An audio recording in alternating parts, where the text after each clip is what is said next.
Modelo de família bem-sucedida financeiramente. O tamanho da casa e do automóvel cresce ao longo dos anos. Os filhos ganham carro ao entrar na faculdade. A casa de campo ou de praia vira destino de fim de semana. E o casamento dos filhos é totalmente pago pelos pais. Modelo de família arruinada financeiramente.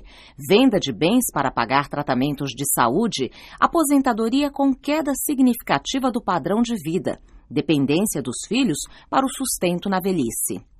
Para Gustavo Cerbasi, a primeira família tem grande chance de se transformar na segunda, se não pensar no futuro e não traçar um plano de independência financeira. A ideia é que a família possa viver com juros de uma poupança que assegure a manutenção do padrão de vida atual ao longo do tempo. Unindo teoria e prática, Gustavo ensina neste livro a elaborar um orçamento familiar equilibrado, sugere pequenas economias ao alcance de todos, mostra como estabelecer metas e administrar os investimentos para que proporcionem excelentes resultados no longo prazo e o casal possa dar-se ao luxo de comemorar as vitórias. Afinal, ele merece. Gustavo Cerbasi é mestre em administração pela Faculdade de Economia e Administração da Universidade de São Paulo, FEA-USP, e graduado em administração pública pela Fundação Getúlio Vargas. Possui especializações em finanças pela Stern School of Business, New York University, e pela Fundação Instituto de Administração, FIA. Leciona em cursos de pós-graduação e MBAs em instituições como Universidade de São Paulo, Fundação Instituto de Administração e Fundação Dom Cabral e em diversos cursos ministrados em Company. É sócio-diretor, Cerbasi Associados, Planejamento Financeiro. Com experiência prática e acadêmica em finanças dos negócios, planejamento familiar e economia doméstica, Gustavo Cerbasi desenvolve treinamentos, palestras e consultorias para diversos públicos em todo o Brasil. Autor do livro Dinheiro, Os Segredos de Quem Tem, editora Gente. Fim da leitura de orelha. Leitura de contracapa.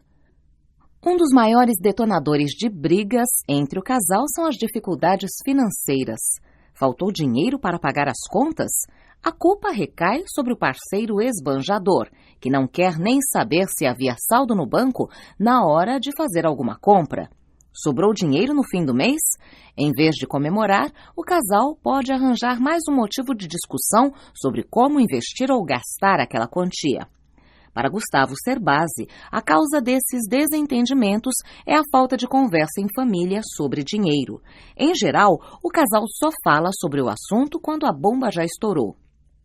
E como não discute a questão a dois, a maioria não faz um orçamento, não guarda dinheiro para atingir suas metas, ou pior ainda, cada um tem seu objetivo que o outro não conhece, não tem planos para a manutenção de seu padrão de vida no futuro, toma decisões de compra sem refletir e investe mal o dinheiro que eles suaram tanto para ganhar. Tem jeito? Sim, é possível mudar esse quadro se houver vontade e compromisso do casal, seja qual for seu orçamento, com sugestões para casais em qualquer fase do relacionamento, dos namorados aos casais com filhos adultos. Este livro mostra diferentes estratégias para formar uma parceria inteligente ao longo da vida na administração das finanças da família. E com isso até vai sobrar dinheiro para dar uma incrementada no relacionamento. Fim da leitura de contracapa. A minha esposa Adriana, com quem compartilho riquezas que o dinheiro nunca poderá comprar. Agradecimentos. Tenho muito a agradecer àqueles com quem convivi até hoje e que me trouxeram até aqui. Mas, neste livro, agradeço especialmente a casais de amigos e parentes, casados ou não, com quem dividi experiências e ideias. Em especial, 2 queridos casais de amigos e padrinhos de casamento, Angélica e Aquiles Fatiolo, pelos momentos de lazer repletos de bons ensinamentos, e Silvia e Maurício Ianês, pela intensa convivência e ajuda na formação de planos e ideias.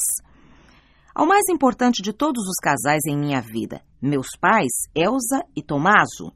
A minha metade essencial, Adriana, motivo de tudo. A Deus que selou as uniões e vem iluminando os caminhos dessas pessoas que tanto amo. Introdução. Grande parte dos problemas de relacionamento entre marido e mulher começa no dinheiro, no excesso ou na falta dele.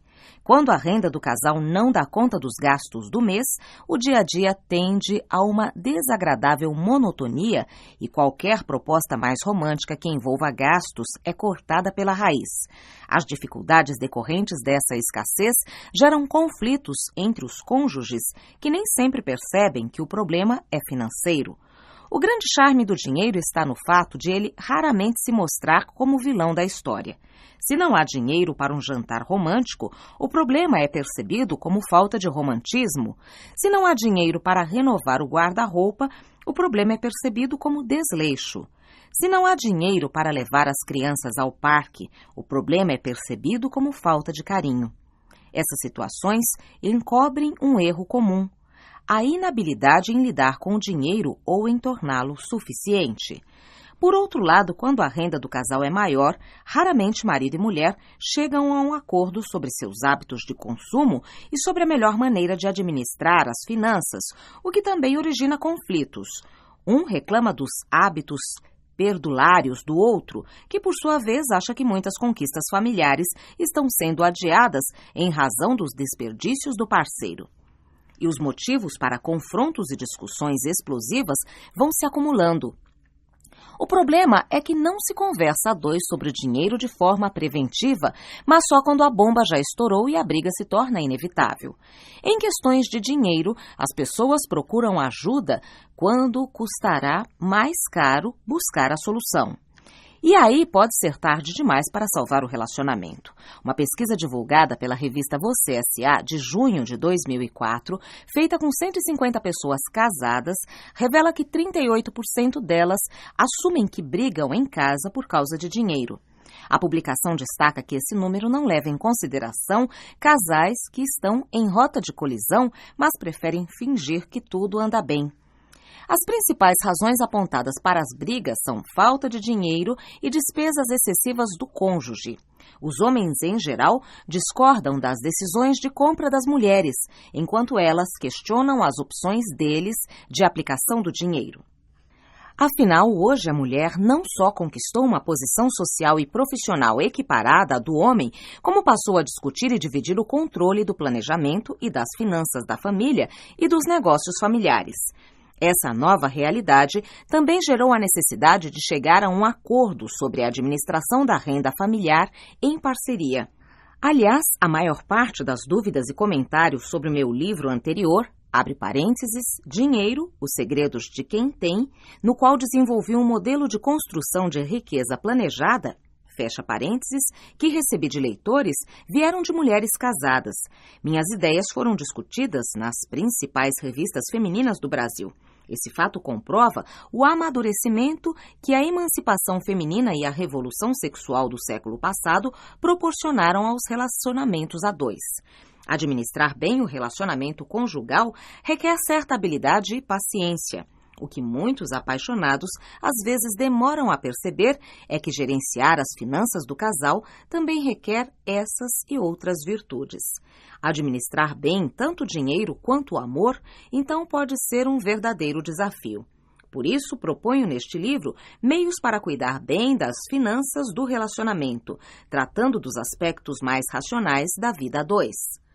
Meu trabalho de pesquisa em finanças pessoais tem como foco a ideia de que uma vida planejada e com objetivos é mais feliz. Tenho constatado isso nos depoimentos que recebo de leitores que conseguiram gerenciar bem suas finanças ao longo dos anos e hoje desfrutam uma vida sem privações. Também tenho ouvido consternado pessoas com certa idade confessarem que, se tivessem aprendido no passado algumas simples lições sobre a administração de seu patrimônio, hoje teriam uma vida mais folgada. Este livro se divide em 3 partes. Na primeira, abordo a questão comportamental em relação às finanças e ajudo os leitores a identificar seu perfil financeiro e o tipo de casal que formam quando o assunto é dinheiro. A parte 2 examina os aspectos financeiros do relacionamento ao longo da vida, visando a atingir as metas e os sonhos do casal. Tratei do assunto na seguinte sequência: namoro, casamento, constituição da família e educação dos filhos. Apesar de trazerem uma sugestão de ordem natural do ciclo da vida, tanto em termos sentimentais como financeiros, os temas acabam se misturando. O namoro não termina necessariamente com a vida a 2, e por isso, muitas das considerações econômicas que faço sobre o namoro são válidas para toda a vida. O mesmo vale para outros aspectos. Alguns se veem obrigados a constituir família antes mesmo do namoro, como consequência, por exemplo, de uma gravidez indesejada. Outros se aposentam antes de ter filhos. Aqui se leva em conta a possibilidade de aposentadoria financeira ao receber uma grande quantia de dinheiro ainda jovem. Optei por abordar a aposentadoria na parte 3, na qual trato de decisões inteligentes que anteciparão a conquista de sonhos e das ferramentas para proteger o que se conquistou. Faço questão de tratar da aposentadoria com um sentido de independência e desfrute, não de retiro. A leitura do livro mostrará os meios para entender e atingir esse novo sentido, oferecendo lições de finanças para sua reflexão e aplicação ao longo de toda a vida. CD1. Parte 1. Uma reunião. Parte 1. Uma união financeiramente feliz. Capítulo 1. Perfis financeiros. Quando a cabeça erra, o bolso padece. 3 histórias, 3 contas correntes, resultados diferentes. Não há dúvida de que a falta de diálogo sobre dinheiro entre o casal é ruim para as finanças da família, podendo até contribuir para o fim da relação. Mas conversar não resolve o problema se o tema dinheiro não estiver ligado ao assunto objetivos. Cada cabeça uma sentença, diz o ditado. Talvez um dos dois sonhe com uma viagem ao exterior todo ano e o outro com a compra de uma casa de campo para passar as férias. Se ambos não conhecerem os objetivos um do outro, haverá sempre um sentimento de frustração junto a cada conquista. A falta de planos faz com que os sonhos de um se tornem empecilhos para a conquista das aspirações do outro. Daí a necessidade de ambos se darem as mãos e discutirem os meios para conquistar objetivos comuns e objetivos pessoais, respeitando as metas de prazo mais longo. Não esperem comprar uma casa de campo para começar a poupar para a aposentadoria. Poupem simultaneamente para atingir os 2 objetivos, mesmo que o primeiro seja um pouco adiado. Vejam os 3 casos a seguir de casais na faixa dos 30, sem filhos, em que ambos trabalham. Percebam como a maneira do marido e mulher lidarem com o dinheiro pode definir a qualidade do relacionamento e o sucesso na conquista de objetivos comuns. A todo vapor. Quando Vitória e Renato se casaram há 6 anos, ambos trabalhavam e tinham uma poupança pessoal formada. Namoraram 8 anos e esperaram a vida profissional de ambos se estabilizar para finalmente juntar as trouxas. Quando decidiram se unir, foi para valer.